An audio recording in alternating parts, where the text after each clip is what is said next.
Hello. This should be Alina Shama for Avram Shmuel Ben Natan V'Kalov. Only today, here we are. Wow, it was a pretty big, bodacious video the other day. If you would separate this day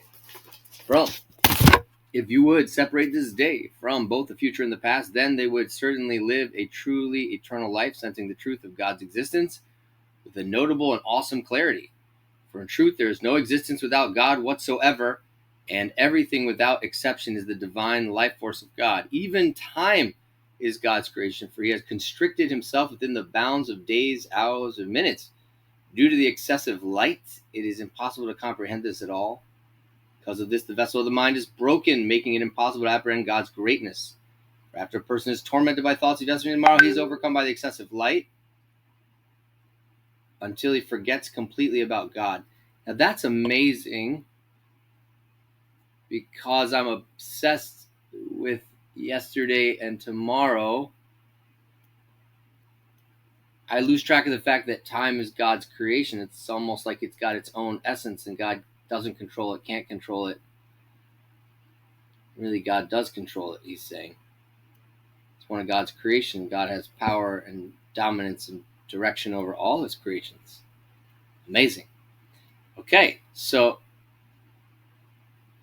I need to also remember, sometimes we have a lot of regrets, but the thing is, something can happen and you move forwards like 2 years in 1 second.